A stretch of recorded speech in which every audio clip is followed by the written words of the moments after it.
Hey everyone, तो कैसे हैं आप सब। आज डिस्कस करेंगे सुप्रीम कोर्ट का 2021 का एक और इंटरेस्टिंग जजमेंट जो कि बात करता है बेनिफिट ऑफ डाउट के बारे में। यहाँ पे अब आप लोग कहेंगे कि डाउट को लेके बेनिफिट, ये चीज़ कुछ समझ नहीं आई। टेंशन लेने की कोई ज़रूरत नहीं है, सारी चीज़ें क्रिस्टल क्लियर कर दूंगा, वीडियो पूरा देखिएगा। सबसे पहले इस केस का नाम जान लेते हैं, state of Rajasthan versus Lav Kush Meena. 2021 में इस केस की जजमेंट आई थी, काफ़ी इंपॉर्टेंट केस है ये।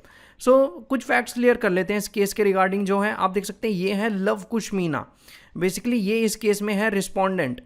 यहाँ लव कुश मीना एक एग्ज़ाम देते हैं जो कि होता है राजस्थान पुलिस सर्विसेज का। Rajasthan police services basically recruit कर रही होती है जो कांस्टेबल्स हो गए, जो पुलिस ऑफिसर्स हो गए उनको। तो जो लव कुश मीना है वो यहाँ पे एग्ज़ाम देते हैं राजस्थान पुलिस सर्विसेज का, और वो क्लियर कर लेते हैं ये एग्ज़ाम जिसके अकॉर्डिंग उन्हें कांस्टेबल बनाया जाने वाला होता है। लेकिन यहाँ दिक्कत क्या आती है कि जो लव कुश मीना है उनका अपॉइंटमेंट नहीं होता एज अ कांस्टेबल। अब आप लोग पूछेंगे कि एग्ज़ाम भी क्लियर कर लिया तो दिक्कत क्या थी, कांस्टेबल अपॉइंट होने चाहिए थे।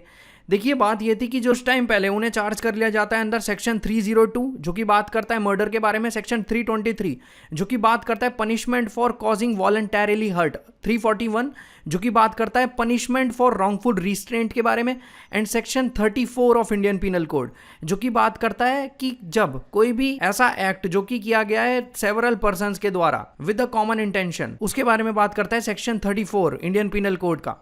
मैं आपको एक बात क्लियर कर देना चाहता हूं, जब भी कोई कैंडिडेट पब्लिक एम्प्लॉयमेंट के लिए या कोई भी गवर्नमेंट जॉब के लिए अप्लाई करता है तो कुछ एलिजिबिलिटी क्राइटेरिया होते हैं जो कि उस कैंडिडेट को फुलफिल करने पड़ते हैं। यहाँ पे कोई भी गवर्नमेंट जॉब या पब्लिक एम्प्लॉयमेंट में अपीयर होने के लिए जो पब्लिक एम्प्लॉयमेंट और गवर्नमेंट जॉब की गाइडलाइंस कुछ चीज़ें स्टेट करती हैं, जिसमें से कुछ गाइडलाइंस ये स्पेसिफाई करती हैं कि जो भी कैंडिडेट अपीयर हो रहा है फॉर द पब्लिक एम्प्लॉयमेंट और फॉर गवर्नमेंट जॉब, उसका जो पास्ट रिकॉर्ड है वो क्लियर होना चाहिए और उस पर्सन पे कोई भी क्रिमिनल चार्जेस नहीं लगे होने चाहिए। लेकिन ये चीज़ लव कुश मीना के केस में नहीं थी। उन्हें चार्ज किया गया था अंदर section 302, 323, 341, 34 of Indian penal code में। आगे चल के चीज़ें कुछ ज़्यादा इंटरेस्टिंग होती जाती हैं। आप देख सकते हैं जो लव कुश मीना है उन पे जो भी चार्जेस लगाए गए थे अंडर इंडियन पीनल कोड, उन चार्जेस से उन्हें एक्विट कर दिया जाता है, लेकिन फिर भी उन्हें अपॉइंट नहीं किया जाता एज अ कांस्टेबल। अब आप लोग पूछेंगे ऐसा क्यों? क्योंकि यहाँ पे लव कुश मीना को जब एक्विट किया गया था तो इन्हें बरी किया गया था बेनिफिट ऑफ डाउट के ऊपर।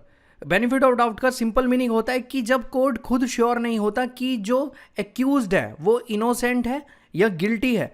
बेसिकली कोर्ट ये खुद श्योर नहीं होता इस चीज़ को लेके कि जो भी फैक्ट्स, एविडेंसेस, एलिगेशंस लगे हैं एक्यूज पे वो उसके अगेंस्ट में है या उसके फेवर में है, तब ये चीज अराइज होती है जिसे कहते हैं बेनिफिट ऑफ डाउट। ये काफी इंपॉर्टेंट चीज है यहाँ पे। जब कोर्ट इस चीज को लेकर श्योर नहीं था कि जो लव कुश मीना है वो इनोसेंट है या गिल्टी है, या उन पे जो भी फैक्ट्स और एविडेंसेस थे वो उनके फेवर में है या अगेंस्ट में है, तब with the help of benefit of doubt Luv Kush Meena को यहाँ पे कर दिया जाता है बरी, ये एक्विट हो जाते हैं।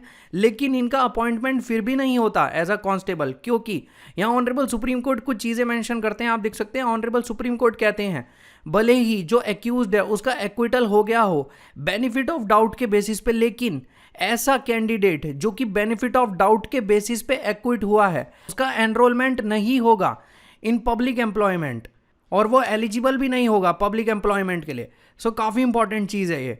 ऑनरेबल सुप्रीम कोर्ट का सिंपल कहने का मतलब यही है कि कोई भी पर्सन अगर एक्यूज्ड है, किसी भी पर्सन पे अगर क्रिमिनल चार्जेस लगे हैं लेकिन वो एक्विट हो जाता है, बरी हो जाता है बेनिफिट ऑफ डाउट को यूज़ करके, वो कैंडिडेट एलिजिबल नहीं होगा पब्लिक एम्प्लॉयमेंट के लिए। पब्लिक सर्विसेज में उस कैंडिडेट को एनरोलमेंट नहीं मिलेगा।